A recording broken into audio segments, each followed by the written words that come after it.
Hello again, welcome to Bundaberg Today, and it's going to be a very special day. So if I could just ask you now, or a very special time, if you wouldn't mind just going and getting yourself a cup of coffee, a cup of tea, biscuit, whatever you need, because I'm going to be talking to this lovely lady by the name of Sharyn, and even more importantly, I'm going to be talking to you because your name is Bella, and yes, you're just absolutely beautiful. And these two ladies are from Red Collar Rescue. And Sharyn, welcome. Thank you for giving us your time. More than welcome. I have been hearing a little bit about you, and that's why I'm saying to people, get a cup of tea or coffee, because this is going to be a long time, because what you have done, I find so impressive. So tell me a little bit about Red Collar Rescue and how you personally started it. Well, it started off back in 2008, 2009, when I was working in retail and a lady came into the shop I worked in and knew of two dogs that were going to be euthanized. So she was asking around if anybody wanted them. They'd done their time in the council pound, and the process back then was that they got euthanized. So I raced in and basically called the vet and said, I'll take them. Wow. And I turned up home with 2 extra dogs. Oh, wow. And it just sort of snowballed from there. I said to the vet that if you get any dogs that are rehomable, to let me know, and I'd take them and do my best to find them good homes. So you started this in your own home Yeah. in Biggendon? Yeah, out in Biggendon, yeah. From there, how did it progress and get into Bundaberg? Because what you've done is A, brilliant, and B, expensive. Very expensive. Yes. So let's go. How did you get to Bundaberg? Well, we originally were just taking dogs from the ISIS Council, which back in those days was Childers. Yes. And we'd been taking them a couple of months. It was, just here and there. And when the 2011 floods hit, I just happened to, I don't know, for whatever reason, be on the council website, and there were 2 Shar-Pei.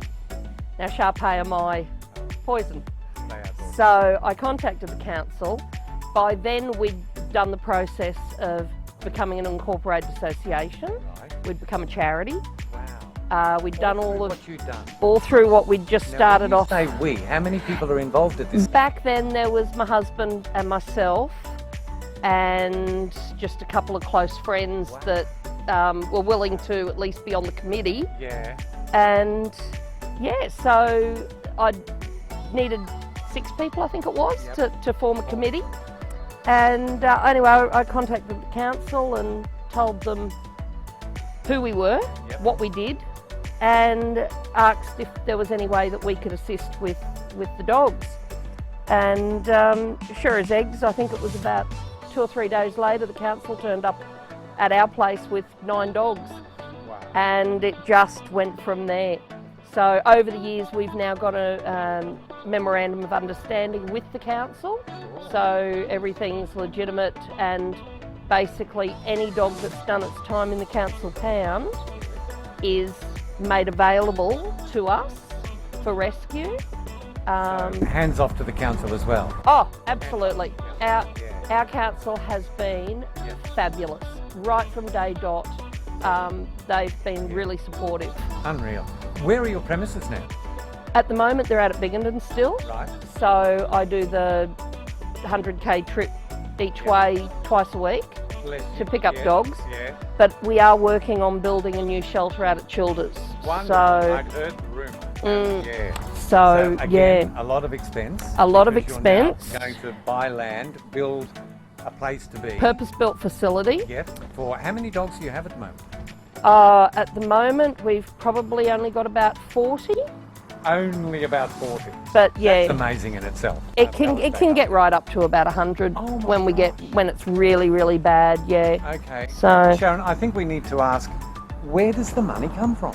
It all comes from donations and our adoption fees. And wow. And we do have we've been very lucky. We were given the use of a shop over North Bundy, and we've been able to set up a little op shop. Oh. And we've got an awesome team, and that's what they do. They run the op shop for us. So people donate to the shop? People donate items to the shop, and we turn it around and sell everything, and yeah, that's been amazing. That's just been a lifeblood.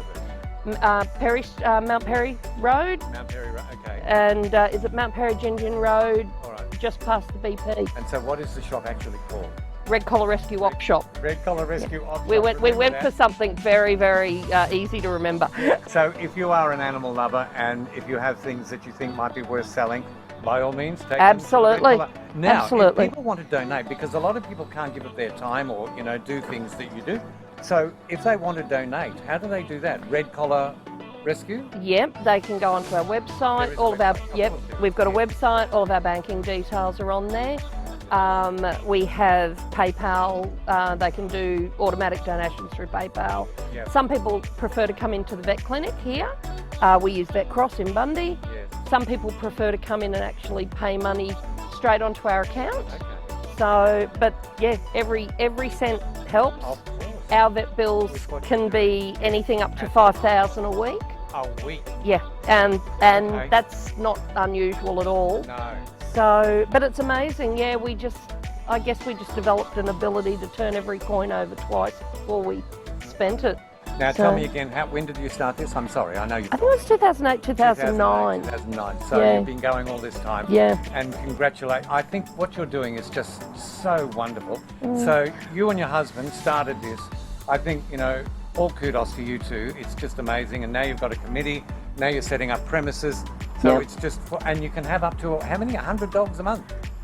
Maybe. Well, you've got 40 now. It just varies. We do a lot of trying to move dogs. There are more dogs up here being abandoned in the pounds than we can take personally. So we network with groups all over Australia to try and move surplus dogs into the higher areas.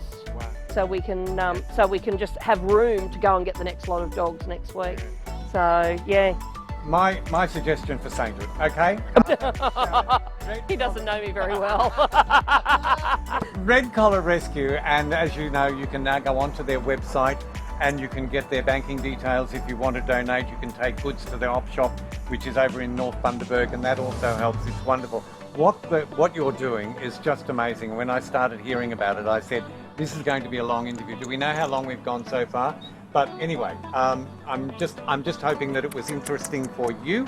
You can like, you can share, you can make comments, and you can go on and help Sharyn and her committee donate. The business will be set up in Childers, so all these gorgeous dogs are going to be saved and have nice homes. It's absolutely brilliant.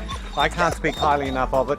I'm an animal lover, I love dogs, and I just think if anybody does, then this is very, very good for our community, for our region. Thank you, Sharyn. Our pleasure. To you and your husband and your committee, thank you so much for what you're doing on behalf of all the dogs. And don't forget, like and share us, Community Television. Thank you for being with us today on Bundaberg Today. Bye now. Thank you, Sharyn. Bye-bye.